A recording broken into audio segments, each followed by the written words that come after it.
Listen to me, I need you to call legal right now. They are escorting me off the flight and I don't know why. The aircraft door was almost closed when two security officers stepped into first class.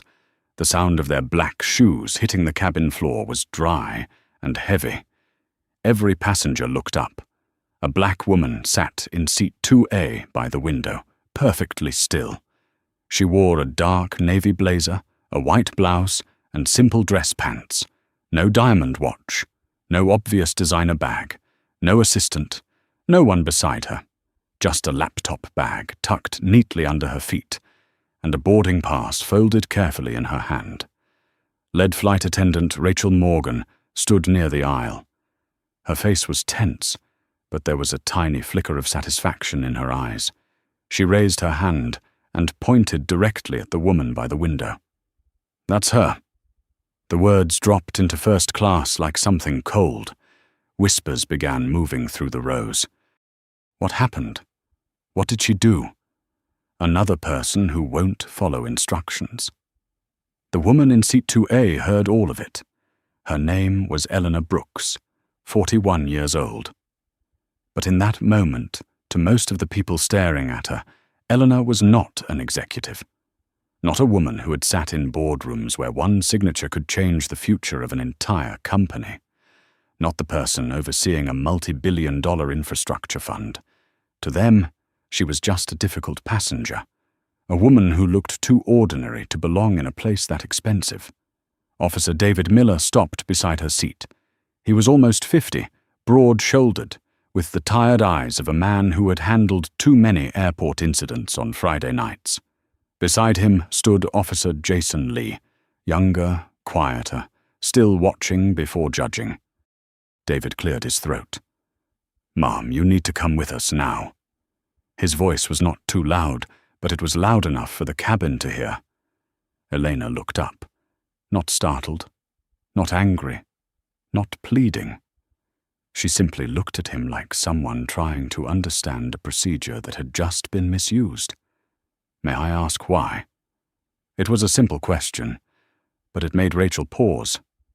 From the cockpit, Captain Thomas Reynolds stepped out.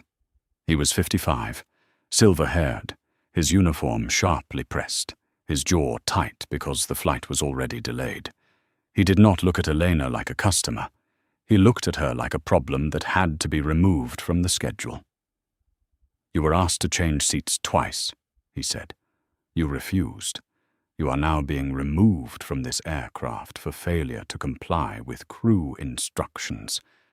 A man in seat 2B leaned down and adjusted his cuff.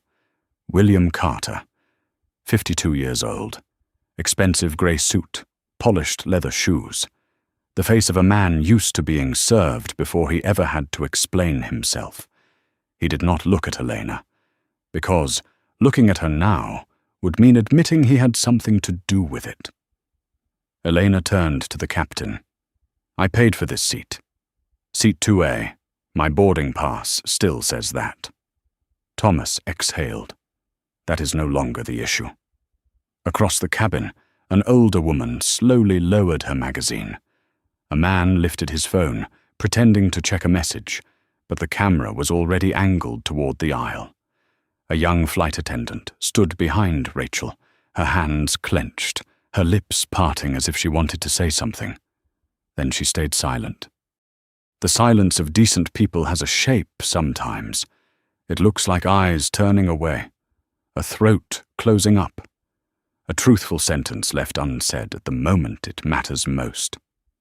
Elena understood that. She had seen it in boardrooms, in hotels, in restaurants, in places where people smiled very politely while deciding that someone did not belong. Rachel took half a step forward. "Mom, we need you to cooperate." Elena looked at her. "You are asking me to leave a paid first-class seat so another passenger can feel more comfortable. Is that your instruction?" The air stopped. One true sentence, placed in the right moment, can knock an entire room off balance. Rachel blinked. She did not answer directly. "You are delaying this flight." Elena gave a small nod, not because she agreed, because she understood. She folded the boarding pass and placed it in her bag. Then she stood, slowly, with dignity, without lowering her head. Thomas stepped aside. Rachel looked at her as if she had won, but Officer Jason Lee did not. He looked at Elena's hands, at the boarding pass, at the older laptop bag that had been carefully maintained, at the unnatural calm of a person who did not need noise to prove her worth. When Elena reached the aircraft door, she stopped. All of first class watched her. She turned her head. Her voice was low, clear, and steady. "I understand. Please make sure everything is fully documented, including who requested my seat change. And why." Rachel's smile disappeared first. Thomas kept his hard expression, but something flickered in his eyes. William Carter lowered his face deeper into the safety card. No one knew that those words were not a complaint. They were the beginning of a record. And before sunrise, that record would land on the desks of the very people waiting for Elena Brooks to approve a $5 billion funding package for this airline. The walk down the jet bridge felt longer than it should have. Elena Brooks moved between the two officers with her coat folded over one arm and her laptop bag against her side. Behind her, the aircraft door remained open. Ahead of her, the terminal lights looked too bright, too clean, too normal for what had just happened. Officer David Miller walked half a step in front of her. His hand rested near his belt, not on his weapon, but close enough to remind everyone watching that the airline had already decided what this was. Officer Jason Lee stayed beside her. He had seen angry passengers before. He had seen people shout, curse, cry, threaten lawsuits, and slap phones into the faces of airport employees.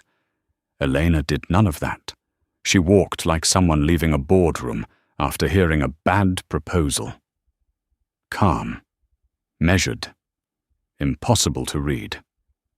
At the end of the jet bridge, 2 airport operations employees were waiting.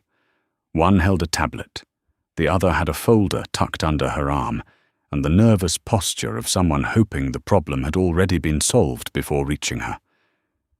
"Is this the passenger?" the woman asked. David nodded. "Ms. Brooks, removed from Flight 728 for failure to comply with crew instructions." Elena looked at him. "Please include that I left voluntarily."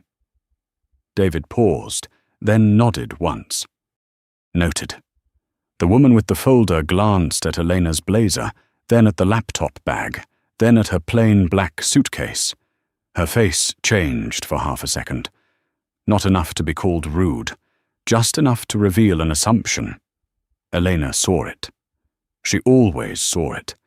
That was the exhausting part, not the insult itself, the repetition, the way small judgments gathered over a lifetime until a person had to carry them like invisible luggage.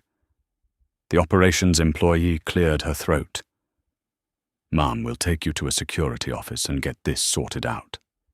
Elena's voice stayed even.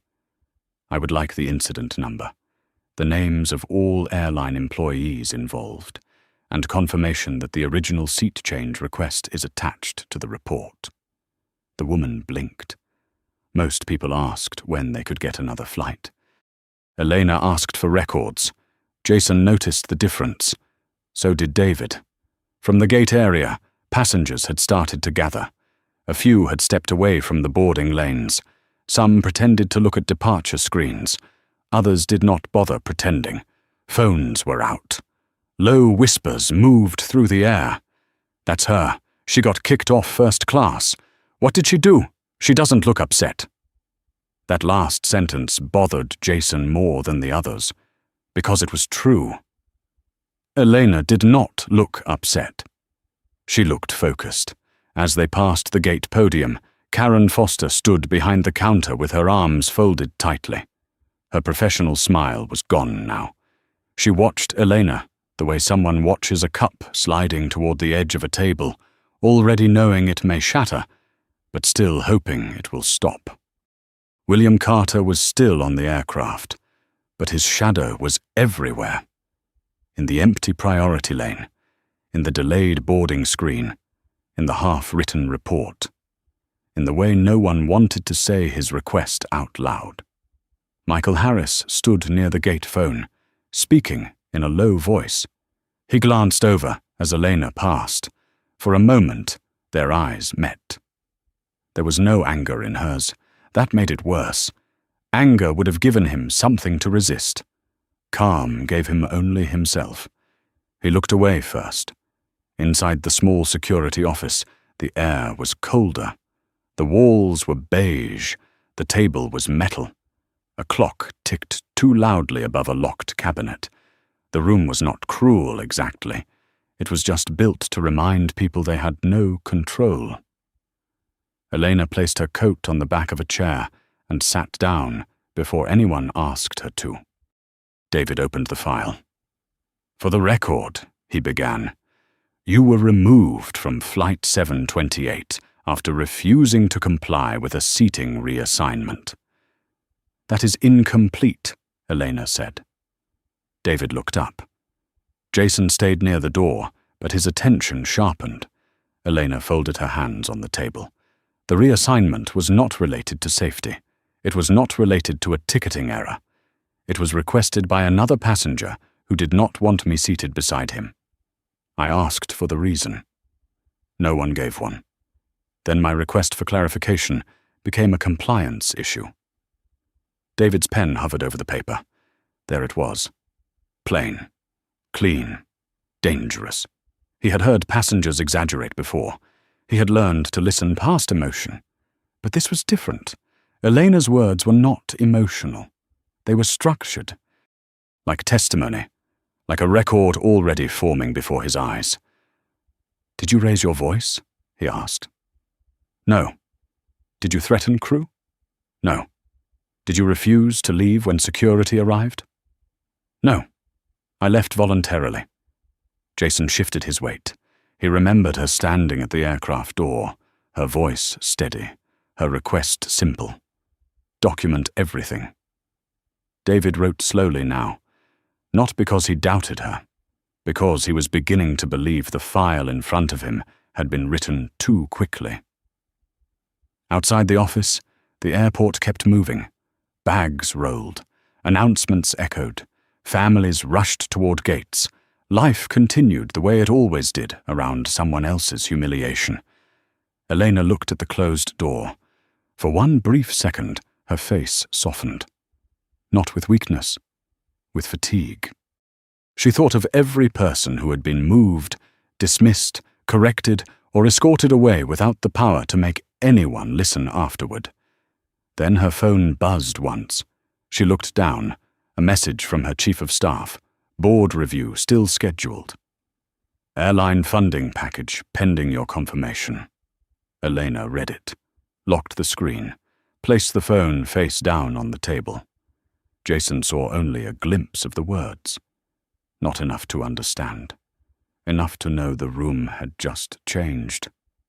David looked at her again, more carefully this time. Ms. Brooks, he said, slower now. Is there someone you need us to contact? Elena lifted her eyes. No, she said. They'll contact you. The call came to gate 14, 3 minutes after Elena placed her phone face down. Karen Foster answered it with one hand on the counter and the other pressed against her stomach. Gate 14, this is Karen. She listened. At first, her face held the usual airport expression. Tired. Controlled, slightly annoyed. Then her eyes moved toward Michael Harris. He was standing beside the printer, reading the first security note. Karen's lips parted. Yes, Mom, she said. Yes, she was removed. No, the aircraft has not pushed back. Michael looked up. The printer beside him clicked once, then again. Delay paperwork began sliding out like the machine itself was nervous. Karen lowered the phone. Operations wants the full incident report. Now. Michael frowned. Customer relations. Karen shook her head. Compliance. That word changed the air. Customer relations meant apologies. Vouchers. Careful language. A future email with a reference number no one would ever read again. Compliance meant records, names, times, logs, people explaining decisions they had made too casually. Michael took the phone from her. "This is Michael Harris." He listened for less than 10 seconds before his shoulders stiffened. Behind him, the gate area had grown restless. Passengers were standing in loose groups now, checking watches, texting family, asking if they would miss connections. A little boy sat on the floor beside a carry-on, rolling a toy airplane back and forth while the real one sat outside the window, bright under the floodlights, going nowhere.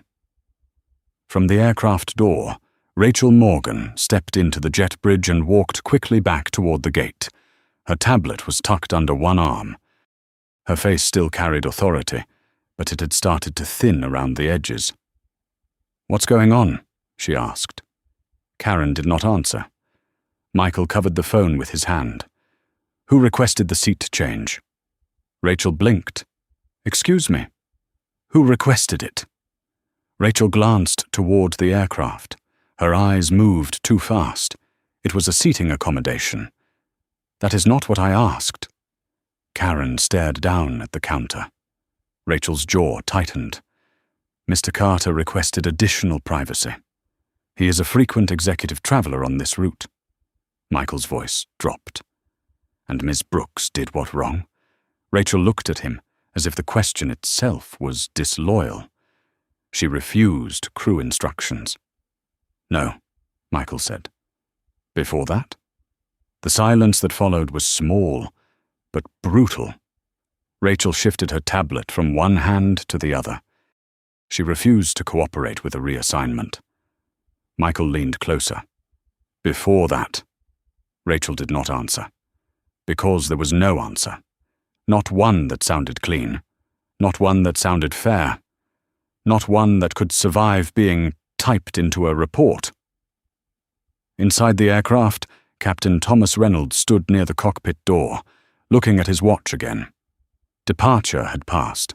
His slot was gone. He could feel the delay spreading beyond the cabin, out to ground control, crew scheduling, operations, and eventually to the people who reviewed performance reports in offices far away from the smell of coffee and jet fuel. William Carter remained in seat 2B, but he no longer looked comfortable. A woman across the aisle, somewhere in her late 60s, had closed her book and was watching him over the rim of her glasses. "She handled herself better than most people would," she said. William turned his head. "Pardon me?" "The woman you had removed." His face hardened. "I didn't have anyone removed." The woman held his gaze for a second too long. "Of course." Then she opened her book again. Only 2 words, but they landed heavier than an argument. William looked toward the front of the plane. Rachel was not there. The captain was speaking quietly into the cockpit phone. Passengers were looking at him differently now, not openly, not all at once. But enough. Public approval is a fragile thing. It can turn into public memory very quickly. Back at the gate, a senior station manager arrived at a fast walk. Angela Whitman was 50 years old, with short brown hair, sharp eyes, and the kind of calm that made younger employees stand straighter. She did not waste time greeting anyone. "Who processed the manual seat change?" Karen swallowed. "I did." "Who approved it?" Karen looked at Michael. Michael looked down. Angela's voice stayed flat. "Do not make me ask twice." Karen's hands tightened around the edge of the counter. It was based on Mr. Carter's request. "What policy?" No one answered. Angela turned to Michael. "Pull Ms. Brooks's passenger profile." Michael tapped the keyboard. The screen loaded, then stopped. His brows drew together. "What?" Angela asked. "Access restricted." Karen looked up. Rachel, still standing near the jet bridge entrance, went still. Angela stepped closer. Restricted how? Michael tried again. The system asked for executive authorization. That did not happen for ordinary passengers. Not for angry passengers. Not for passengers removed over a seat dispute. A second notification appeared on the screen. Corporate confidentiality flag active. Angela took one slow breath. Full name. Michael read it carefully. Elena Margaret Brooks. Karen's face went pale. Rachel spoke too quickly. There are thousands of Brookses. Angela did not look at her. She pulled out her own phone and called the regional executive desk. Angela Whitman. Gate 14. I need identification support on a restricted passenger profile. Elena Margaret Brooks. She listened. Her expression changed before she said a word. Not panic. Recognition. The kind that arrives too late. When Angela ended the call, the gate seemed louder. The rolling bags, the boarding announcements, the low murmur of stranded passengers. All of it pressed in. Michael asked the question no one else wanted to ask. Who is she? Angela looked at the screen, then toward the aircraft sitting under white lights. She leads Brooks Strategic Capital, she said, and she chairs the Atlantic Infrastructure Fund review. Karen frowned, not understanding fast enough. Michael did. His mouth went dry. The airline funding package? Angela nodded once. $5 billion. Fleet modernization. Terminal redevelopment. International expansion. Rachel's tablet slipped half an inch in her hand. No one spoke. Because suddenly, Seat 2A was no longer a seat. It was a test. And everyone at Gate 14 had failed it in public. Captain Thomas Reynolds heard the knock on the cockpit door just as he was speaking to ground control. He covered the headset with one hand and looked back. Rachel Morgan stood in the doorway. Her face had changed, not enough for the passengers to notice from their seats. But Thomas noticed. Captains noticed small changes, a voice tightening, a breath held too long. A person who had walked in with certainty, now standing as if the floor had shifted beneath her. What now? He asked. Rachel swallowed. Station manager is at the gate. Thomas closed his eyes for half a second. Tell them we're ready to close once paperwork clears. Rachel did not move. Thomas slowly removed the headset. Rachel, she wants to speak with you. The irritation rose first. It always did when a delay stopped being mechanical and became human. Machines broke without ego. People broke in complicated ways. Thomas stepped out of the cockpit and into first class. The cabin quieted at once. Passengers could feel when authority was losing its grip. It showed in posture, in the way crew members stopped making eye contact, in the way announcements became vague. William Carter looked up from seat 2B. His face carried a question he was too proud to ask. Thomas walked to the aircraft door. Angela Whitman stood at the end of the jet bridge with Michael Harris behind her, and Karen Foster off to one side. Karen looked smaller now, as if her uniform had grown heavier. Angela did not smile. Captain Reynolds, departure is under compliance hold. Thomas stared at her. On what grounds? Legal review? For a seating dispute? Angela's eyes stayed on his. For a removal tied to an undocumented passenger preference. Rachel stiffened behind him. Thomas looked over his shoulder, then back at Angela. My crew reported non-compliance. And did you verify the original reason for the reassignment before ordering security removal? The question hit him harder than he expected, because he knew the answer before she finished asking. I trusted my lead attendant. Angela nodded once. Not approving. Recording. That will need to be included in your statement. For the first time that night, Thomas felt the weight of the words he had used so easily. "I trust my crew." It had sounded strong in the cabin. Clean. Decisive. Now it sounded incomplete. Inside first class, the older woman across from William lowered her glasses and watched the scene at the door. A businessman in row 3 whispered into his phone, "They're not leaving." Something happened. A teenager leaned into the aisle until his mother touched his arm and shook her head. William stood. "Excuse me," he called toward Rachel. "How much longer is this going to take?" Rachel turned too quickly. "Please remain seated, Mr. Carter." Her tone was still professional, but the warmth had disappeared. William heard it. Everyone heard it. He sat back down slowly. At the gate, Michael handed Angela a printed page. She read it once, then passed it to Thomas. He looked down. Passenger name, Elena Margaret Brooks. Corporate confidentiality flag. Executive review, access only. Then another line. Atlantic Infrastructure Fund. Governance chair. Thomas did not understand every financial term on the page. He did not need to. He understood enough. His throat tightened. Angela spoke quietly. "Ms. Brooks is tied to a $5 billion funding package currently under board review. Fleet modernization, terminal redevelopment, international expansion. The jet bridge hummed around them. Thomas could hear the aircraft fans, the muffled voices of passengers, the distant beep of a cart reversing somewhere below.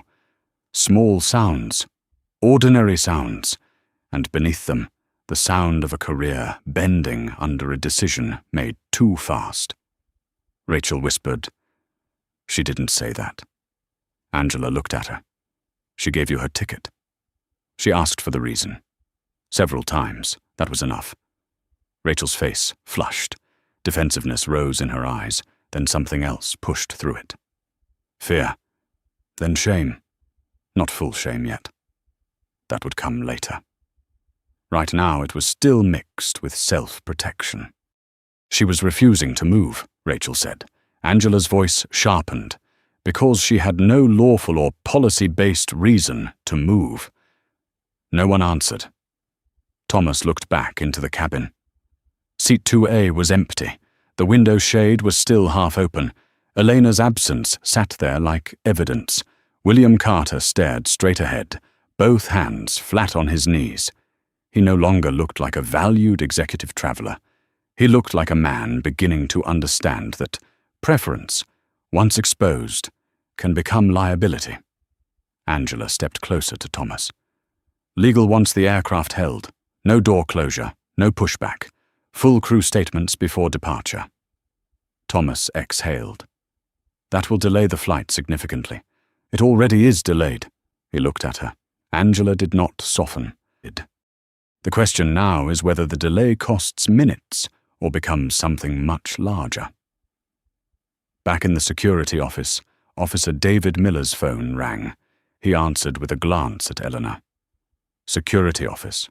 Miller speaking. He listened. Jason Lee watched his face change. David straightened in his chair. "Yes." "She is here." "Yes, she is calm." "No, there was no physical resistance." "Yes, I'll attach her statement." Elena sat across from him, hands folded, eyes steady. David hung up slowly. For several seconds he said nothing. Then he placed the original airline incident report beside his own notes. 2 versions of the same event, one thin and convenient, one fuller and harder to ignore. He looked at Eleanor. "Ms. Brooks, corporate compliance has requested a complete account." Eleanor gave a small nod. David's voice lowered. "They also asked whether you want to return to the aircraft." Jason turned toward her. Outside, the airport kept moving. Somewhere, a child laughed. Somewhere, a boarding call echoed for another city. Somewhere, people were still being treated well or poorly, based on what someone thought they deserved at first glance. Elena looked at the closed office door. Then she looked back at David. "No," she said. "Not tonight. Jason frowned slightly. "Are you sure?" Elena's face softened just a little. "I don't need that seat anymore." The words were quiet, but they carried through the room. David understood what she meant before Jason did. This was no longer about getting back on the plane. It was about making sure the next person did not have to prove their worth at all. The first official statement was taken before the aircraft ever left the gate. Captain Thomas Reynolds sat in a small operations room just off the terminal corridor. The walls were white, the lights were harsh. A half-empty cup of coffee sat untouched beside his elbow. Across from him, Angela Whitman placed a printed form on the table and turned on the recorder. "For the record," she said, "state your name and role." Thomas looked at the red light on the recorder. "Thomas Edward Reynolds, Captain of Flight 728. His voice sounded steady. It did not feel steady. Angela folded her hands. "Before authorizing removal of Ms. Elena Brooks, did you personally review the original seat assignment history?" Thomas stared at the paper. He saw the cabin again. Elena seated by the window. Her hand holding the boarding pass, her voice calm enough to irritate him. "Have you reviewed the original booking history?" He had not. "No," he said. Angela did not react. Why not? Thomas rubbed one thumb against the side of his wedding ring, a small nervous movement he had not made in years. "My lead flight attendant reported a compliance issue. We were delayed. I believed I needed to act quickly." Angela nodded to the compliance officer beside her, a quiet woman named Denise Marshall. Denise wrote every word down. Thomas wished she would look angry. Anger could be defended against. Writing could not. "Were you told the reassignment was requested by another passenger?" Angela asked. Thomas inhaled slowly. "Not at the time, if you had known that." He looked up. This was the question that had been waiting for him. If he had known. If he had asked. If he had taken 10 seconds to treat the woman in seat 2A as more than a delay. "I would not have authorized removal," he said. The words landed softly, then sank. Down the hall, Rachel Morgan sat alone in the crew lounge, holding her tablet with both hands. The screen had gone dark, but she kept staring at it. Around her, vending machines hummed. A television mounted in the corner played weather coverage with the sound muted. Blue light flickered across her face. A junior flight attendant named Emily Parker sat across from her, her untouched coffee growing cold. Emily had been the one who almost spoke up. Almost. That word was cutting her from the inside. She asked why, Emily said quietly. Rachel's eyes did not move. Emily swallowed. She asked more than once. Rachel's jaw tightened. "I know." And we never answered. Rachel looked at her then. "You think I don't know that?" Emily flinched, but she did not look away. "I think you knew it then, too." The room went still. Rachel opened her mouth, but nothing came out. She wanted to say she had been protecting the flight, protecting the schedule, protecting crew authority, protecting the operation. But those words sounded different now, smaller, uglier, because what had she really protected? A powerful man's comfort, her own control, the easier choice. Rachel set the tablet down. "I thought if I let her refuse, everyone would start questioning every instruction we gave." Emily's voice softened. "Maybe some instructions should be questioned?" That sentence did not accuse. That made it worse. At the gate, Karen Foster sat behind the counter while Michael Harris reviewed the access logs beside her. Every keystroke was there. Every override. Every manual change. The system had remembered what people hoped would fade. Karen's hands trembled in her lap. Michael did not yell. He looked too tired for yelling. "Did you verify policy before moving her from 2A?" he asked. Karen shook her head. Did Mr. Carter provide a medical reason? A safety reason? A documented accommodation? No. Then why did you do it? Karen blinked hard. Her eyes were wet now, but tears would not help her. Because he was angry, she said. Because he said he flew this route all the time. Because he implied people above me would hear about it. Michael waited. Karen's voice dropped, and because moving her felt easier. There it was. The truth, stripped of airport language. No operational adjustment, no customer preference, no seating conflict, just easier. Michael looked through the glass toward the aircraft. Its lights were still on. Passengers were still trapped inside the consequence of a decision made at his gate. We keep calling these things small, he said. Karen wiped one tear quickly, ashamed of it. Michael continued, not unkindly. But small is what people say when they are not the ones being moved. Karen looked down. For the first time that night, she did not think about the delay report. She thought about Elena's face, calm, tired, almost familiar. Not because Karen knew her. Because Karen had seen that same look on other passengers before and had chosen not to understand it. In the security office, Elena Brooks signed the final statement. Officer David Miller slid a copy across the table. Incident reference number, he said. Your statement is attached in full. Thank you. Jason Lee opened the door for her. Before she stepped out, he spoke. Ms. Brooks. She turned. Jason hesitated, then said, I'm sorry no one asked sooner. Elena looked at him for a moment. The anger had passed through her already. What remained was heavier, but cleaner. Then ask sooner next time, she said. Jason nodded. Not like an officer. Like a man receiving instruction he would remember. Elena walked out into the terminal. Rolling bags passed. Announcements echoed. People rushed toward ordinary destinations, carrying private burdens no stranger could see. Her phone buzzed again. This time she answered. A woman's voice came through, controlled and urgent.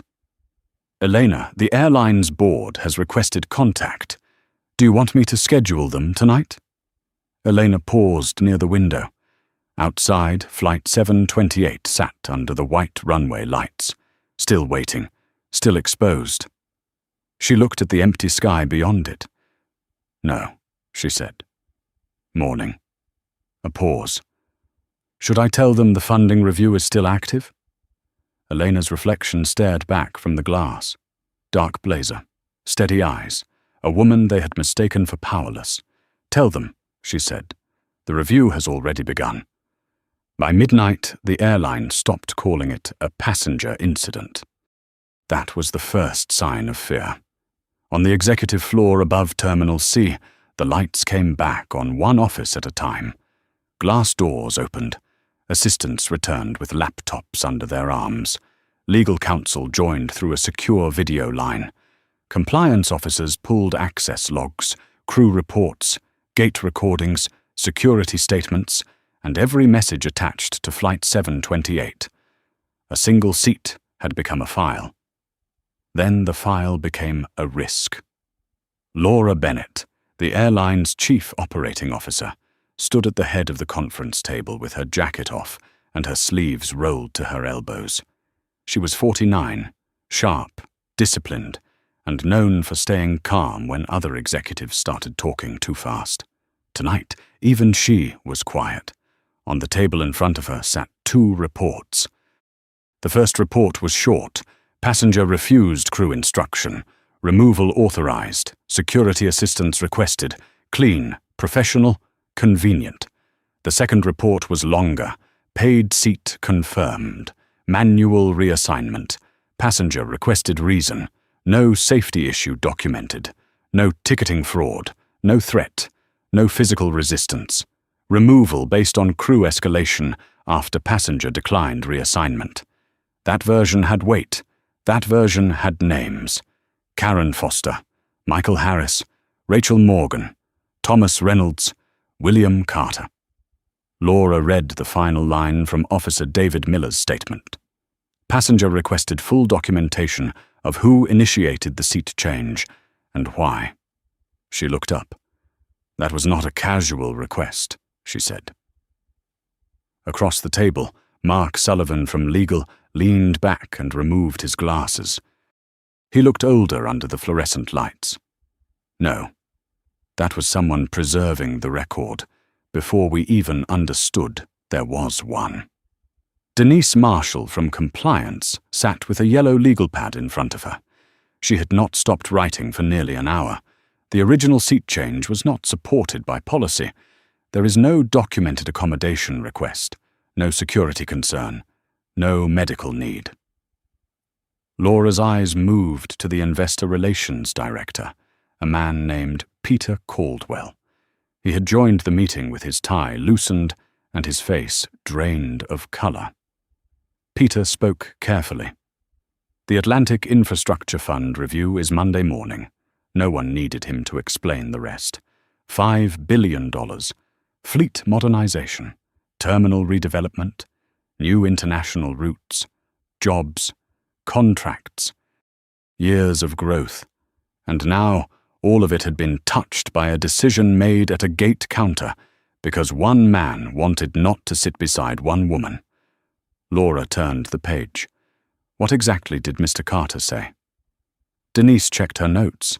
According to Karen Foster, he requested privacy. According to Michael Harris, he expressed discomfort. According to Rachel Morgan, he was described as a priority executive traveler. Mark Sullivan gave a dry, humorless laugh. Those are 3 ways to avoid saying the same ugly thing. Laura looked at him. He did not soften it. He did not want to sit next to her. Silence settled over the room. Not shocked silence. Worse, recognizing silence, the kind that enters when people realize a failure did not come from one broken part. It came from a pattern everyone had learned to explain away. Laura looked toward the window. Below, aircraft lights moved across the tarmac. Red, white, blue, orderly lines in the dark.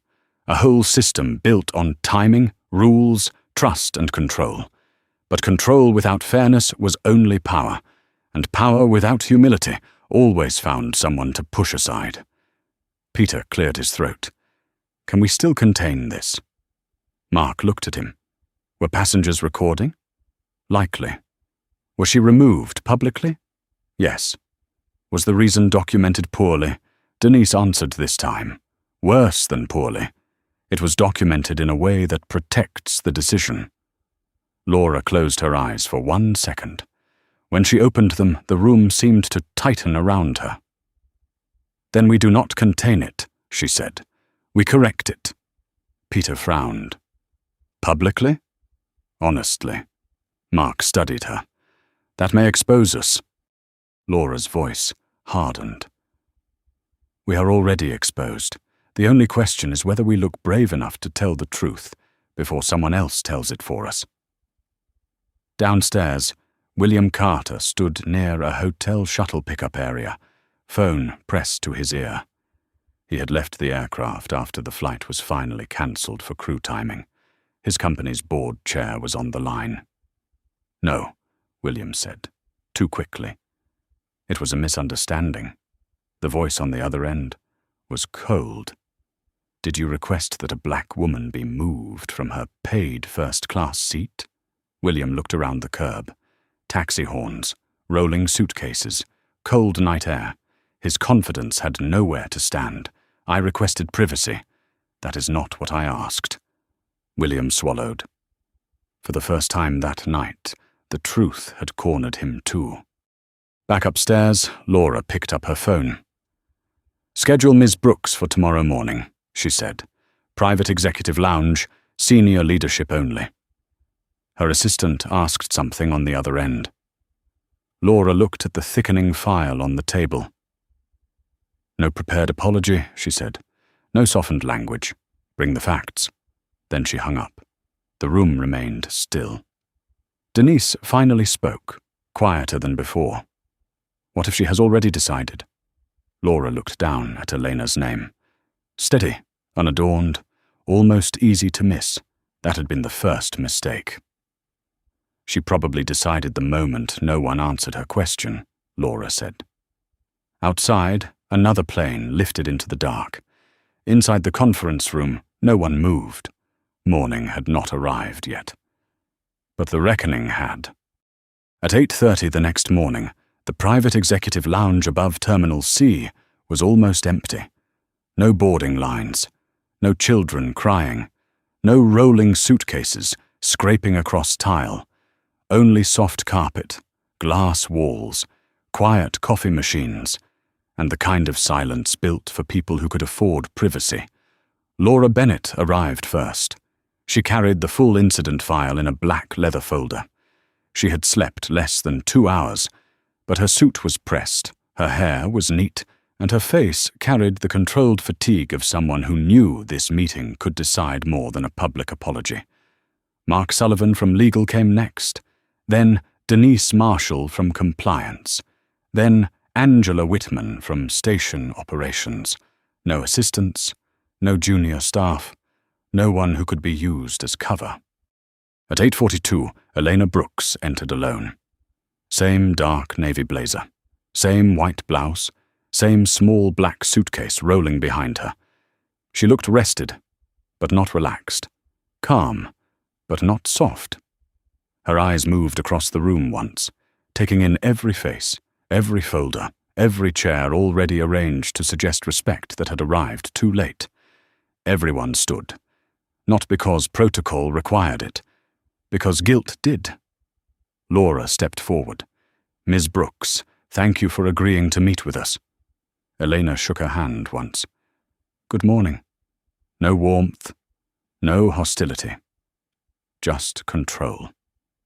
They sat around a low conference table near the window. Below them, planes moved in slow lines across the tarmac. People were boarding. Families were hugging goodbye. Business travelers were checking phones. Ordinary life kept moving under the shadow of decisions made by people most passengers would never meet. Laura opened the folder. Before anything else, I want to say clearly that what happened to you last night should not have happened. Elena looked at her. Yes. The word was not forgiveness, it was confirmation. Mark leaned forward. We have reviewed the initial records. The manual seat reassignment was not supported by policy, the escalation was mishandled, and your removal was authorized without proper verification. Elena nodded once. Denise added, The incident is now under formal compliance review. I assumed it would be, Elena said. Angela's fingers tightened around her coffee cup. She had spent most of the night replaying the moment she first saw the restricted profile. Too late. Always too late. Laura took a breath. We understand your connection to the Atlantic Infrastructure Fund, and we understand the seriousness of the funding review. Elena reached into her bag and placed a thin folder on the table. No dramatic motion, no hard slap of paper, just a quiet transfer of facts. Inside were screenshots, timestamps, her original boarding pass, the reassigned seat in row 38, a short timeline, names, questions asked, answers avoided. She had prepared before they did. Of course she had. I did not document this because I was offended, Elena said. I documented it because everyone around me kept changing the language. No one interrupted. At the gate, it was called an adjustment. On the plane, it became cooperation, then compliance, then removal. But the thing itself never changed. She looked from Laura to Mark to Denise. A passenger with status wanted my seat environment changed because I made him uncomfortable. Your staff chose to make that preference look like authority. The room went still. Outside, a jet rolled past the window, engines low and steady. Inside, no one touched their coffee. Mark spoke carefully. Are you saying your concern is broader than the seat assignment? Elena's eyes settled on him. My concern was never the seat. That sentence sat in the room like a verdict. It was the speed, she continued, the speed with which people believed him, the speed with which I became difficult, the speed with which a paid ticket became less important than someone else's comfort. Laura lowered her eyes for a moment. Elena's voice stayed even. There are people who would have left that plane and gone home with nothing but humiliation. No lawyer, no board contact, no fund review, no executive lounge meeting the next morning. Denise stopped writing. Elena looked at her. Those are the people I am thinking about. The words changed the room, not loudly, deeply, because everyone there knew she was right. For every Elena Brooks, there were countless people whose names never reached compliance. People who accepted Row 38 because they had a funeral, a grandchild, a medical appointment, a job interview, or simply no strength left to fight. Angela spoke, her voice lower than before. Miss Brooks, what would meaningful correction look like to you? Elena did not hesitate. Systems. Laura looked up. Eleanor tapped the folder once. Not speeches, not public regret written by lawyers. Systems. Who can manually change a paid seat? What reason must be documented? Who reviews removals before security is called? How crew language is audited? How complaints from high-status passengers are screened for bias? Her eyes sharpened. And most important, who gets believed first? That one landed hardest. Laura felt it. So did Mark. So did Denise. Because policy could sound neutral while still protecting the same people every time. Laura asked the question everyone had been circling. Have you decided to recommend withdrawal of the funding package? Elena sat back slightly. For the first time, her voice slowed. I have recommended a temporary suspension pending governance review. Angela closed her eyes for a second. Mark looked down at his notes. Laura did not move. Temporary. Not final. But not safe. Elena continued. If your review proves this was a correctable failure, funding can proceed. If it proves this was a protected pattern, it should not. No threat. No revenge. Just responsibility. Laura nodded slowly. Understood. Elena stood. The meeting was not over on paper, but the real decision had been spoken. At the door, she paused. You asked what correction looks like, she said. Everyone turned toward her. It starts when the next person with a valid ticket is treated like a human being before anyone asks what they are worth. Then she left. Behind her, the lounge remained silent. And for the first time since the incident began, no one in that room called it unfortunate. They called it what it was. By noon, the story inside the airline had changed from a mistake to a mirror. Not publicly. Not yet. There was no press release, no polished statement, no carefully worded apology placed beneath a company logo. But inside the offices, inside the crew rooms, inside the employee message boards that people checked between flights, everyone knew something had happened on Flight 728. And everyone knew it was serious. Captain Thomas Reynolds was placed on administrative review pending findings. Rachel Morgan was removed from active duty for the week. Karen Foster's system access was restricted. Michael Harris was ordered to provide a full supervisory account. None of it felt dramatic. That was what made it real. No one was dragged out. No one was shouted at. No one was publicly humiliated the way Elena had been. They were simply asked to explain. And for some people that was harder. In a training room near the staff corridor, Laura Bennett stood before a group of managers with the incident file in her hand. Fluorescent lights hummed overhead. Outside the glass wall, flight crews passed with rolling bags, laughing softly, unaware that the language of the company was about to change. Laura placed the file on the table. "We are not here to protect ourselves from embarrassment," she said. No one moved. "We are here to understand how embarrassment became easier than fairness." Angela Whitman sat near the back. She looked exhausted, but alert. Denise Marshall stood beside a screen showing a timeline of the event. Gate scan. Manual reassignment. Passenger question. No documented answer. Crew escalation. Captain removal. Security involvement. Each line was simple. Each line hurt more than the last. Denise pointed to the middle of the timeline. "This is the moment that matters." A manager near the front leaned forward. "The crew escalation?" "No," Denise said. "Earlier." She tapped the screen. Passenger requested reason for reassignment. "That is the moment," Denise said. A customer asked a reasonable question.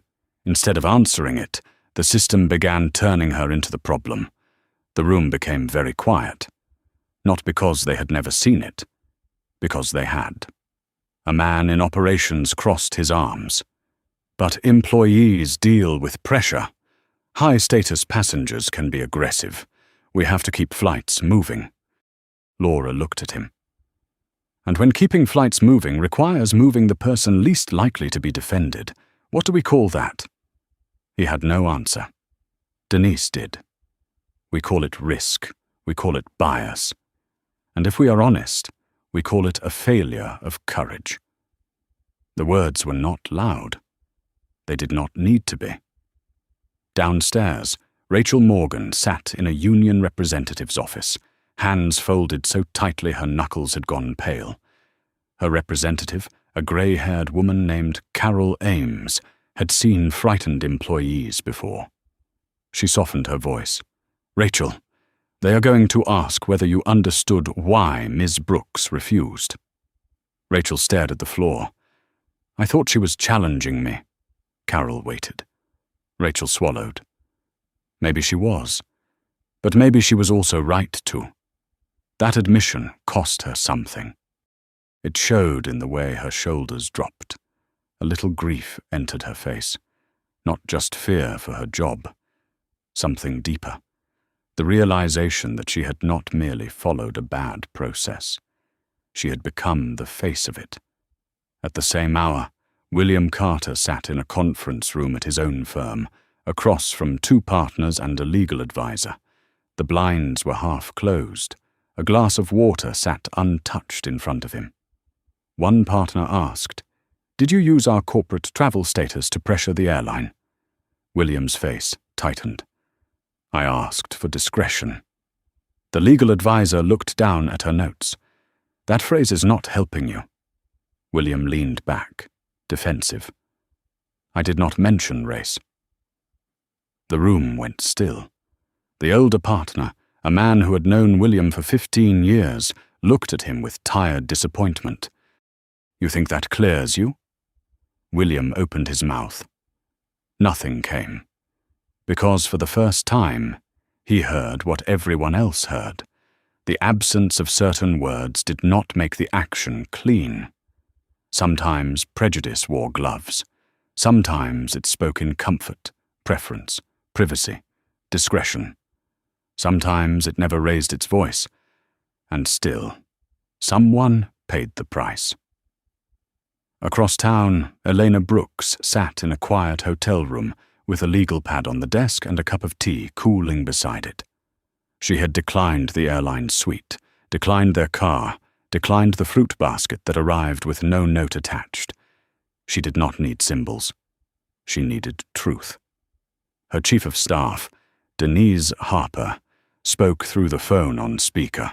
They are asking whether a corrective plan before Monday would be enough to reopen funding review. Elena looked out the window. Below, taxis moved through wet streets. People crossed with umbrellas. Life had its own momentum.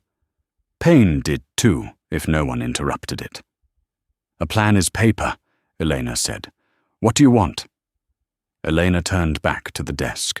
On the legal pad, she had written 3 questions. Who gets believed first? Who gets moved first?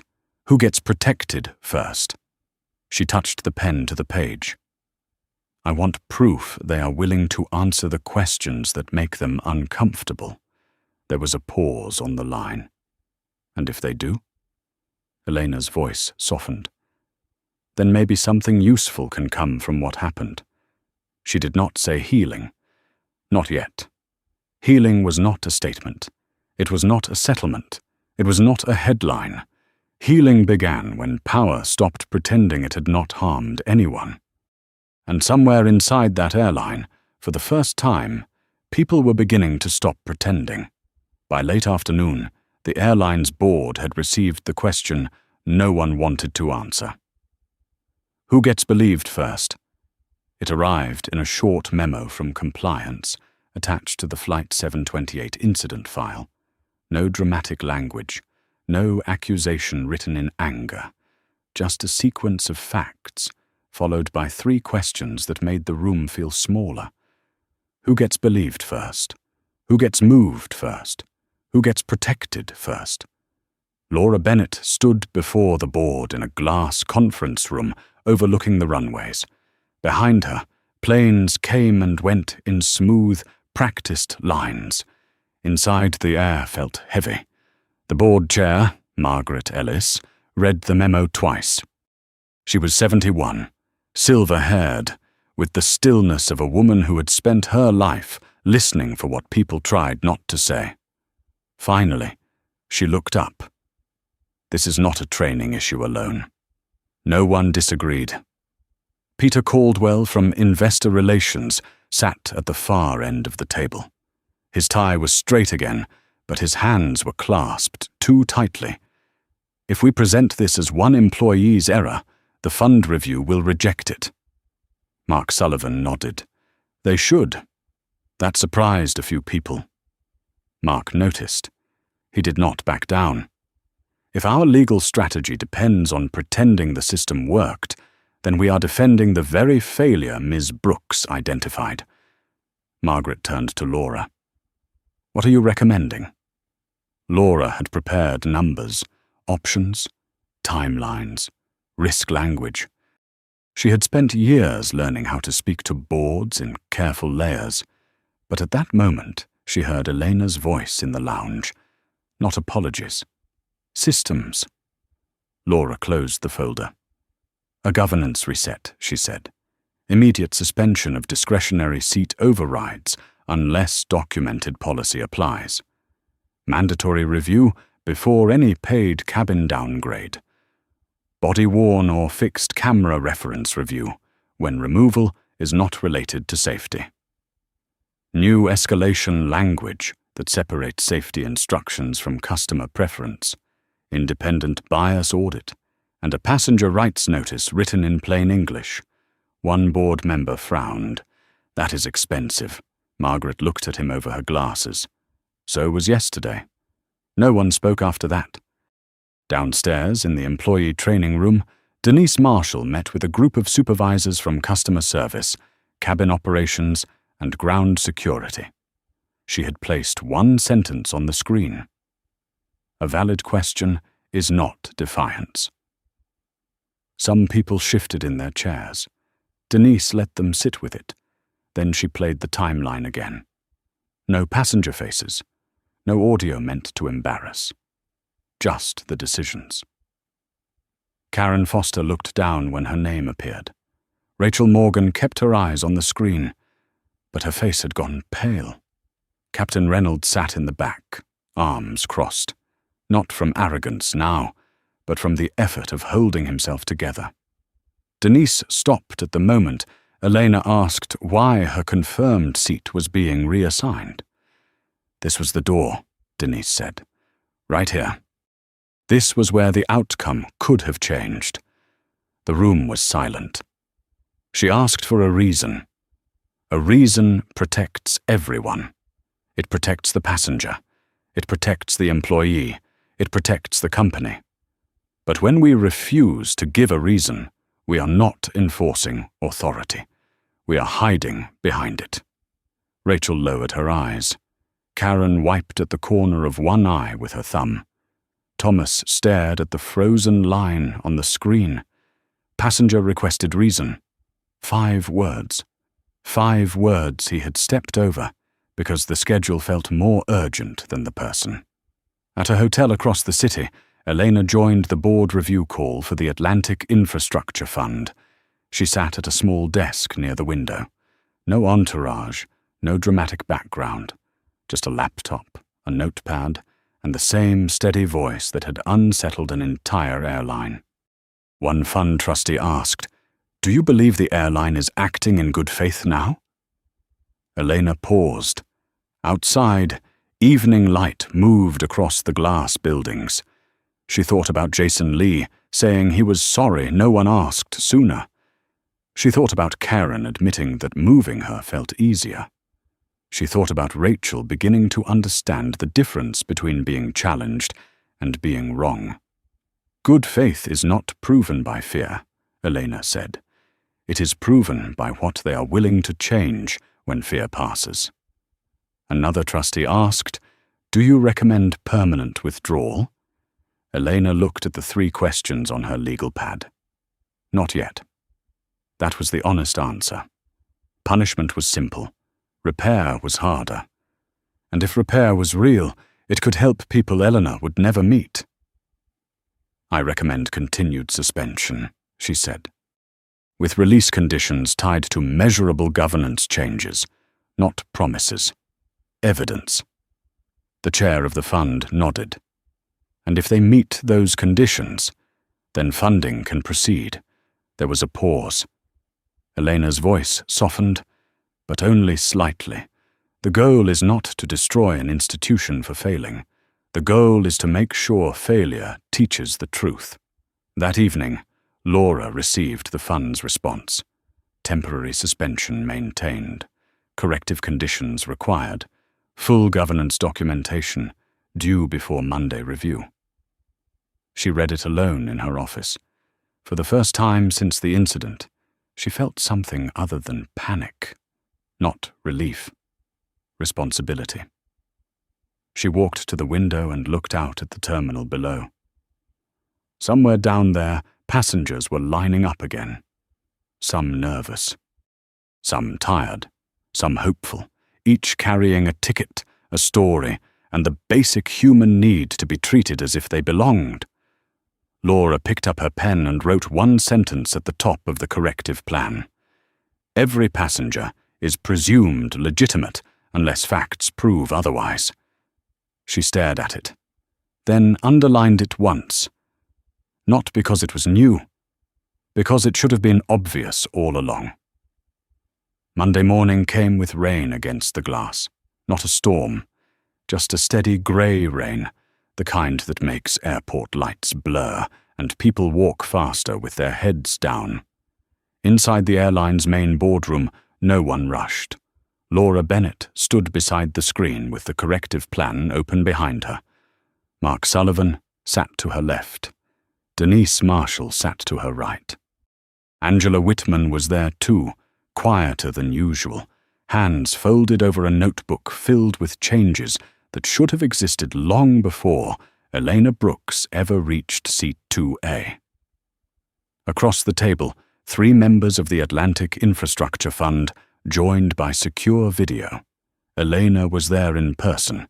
Same calm posture, same steady eyes.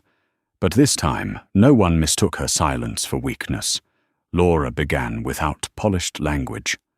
"We failed Miss Brooks," she said, "not because one person made one bad call, but because several people chose convenience over fairness. A passenger's discomfort was treated like authority. A paying customer's question was treated like defiance. That cannot happen again." No one interrupted. Denise presented the changes. No manual cabin downgrade without documented policy reason. No security removal for seating disputes without supervisor verification. No use of compliance language when the issue is customer preference. mandatory bias review for high-status passenger complaints that affect another traveler's seat, service, or access. A passenger rights notice in plain English. Employee training built around real decisions, not slogans. Then came the part that made the room still. Every staff member would be trained on one principle. A valid question is not defiance. Elena looked down at her notes. For the first time, something in her face softened. Not satisfaction, not victory. Something closer to grief being given a place to rest. Laura turned toward her. "Miss Brooks, this plan does not erase what happened." Elena looked up. "No," she said. "It does not." Laura nodded. "But we intend to make it harder for the same thing to happen to someone else." That was the sentence Elena had been waiting for. Not perfect, not heroic, but real. She closed the folder in front of her. "Then the fund will continue review under conditional release," she said. "Funding remains suspended until the first compliance milestones are met. If the evidence matches the plan, I will recommend reinstatement." A quiet breath moved through the room. Not celebration. Relief would have been too easy. This was accountability breathing for the first time. After the meeting, Angela found Eleanor near the window overlooking the terminal. Below, passengers moved through security lines and coffee shops and boarding gates. Ordinary people, tired people, proud people. People carrying medicine, gifts, grief, business plans, family photos and memories no airline manifest could ever show. Angela stopped a few feet away. "I keep thinking about what you said," she told Eleanor, "about the next person." Eleanor did not turn right away. "That is always the person who matters," she said. Angela's voice dropped. "I should have seen it sooner." Eleanor looked at her then. "Yes," she said. The word was sharp. Then Eleanor added, "And now you have?" Angela nodded once. Her eyes shone, but she did not cry. Maybe later. Maybe in the privacy of her car. Maybe when the shock became memory, and memory became responsibility. Downstairs, Officer Jason Lee passed Gate 14 on his way to another call. He saw the new notice posted beside the podium. Passenger seating concerns must be verified through documented policy before escalation. He stopped for a moment, read it twice, then kept walking. At the same gate, Karen Foster returned to work after review, not cleared, not forgiven, but retrained and watched. When an older black man in a brown sport coat approached the priority lane, she felt the old reflex rise in her, the quick assessment, the tiny question. Then she stopped it. She smiled. "Good morning, sir. May I see your boarding pass?" He handed it over. "Seat 1C, first class." Karen scanned it. "Green light, clean tone." "You're all set," she said. "Welcome aboard." It was a small moment. No one applauded. No camera captured it. But change often begins that way. Quiet, unseen. One person choosing not to repeat what harmed someone else. Weeks later, Flight 728 departed on time from the same gate. Seat 2A was occupied by a nurse flying to see her first grandchild. No one questioned her. No one asked if she was sure. No one made her explain why she belonged. And somewhere in another city, Elena Brooks read the first compliance milestone report before signing the next release recommendation. She did not smile. She simply exhaled. Because justice is not always loud. Sometimes justice is a door that does not close in someone's face, a seat that is not taken, a question that is finally answered, a system that learns, late but honestly, that dignity is not a luxury upgrade. It is the minimum every person is owed. If this story moved you, like this video so more people can hear it, subscribe for more stories about courage, dignity, and the quiet power of standing firm. And in the comments, write these 3 words: never stay silent.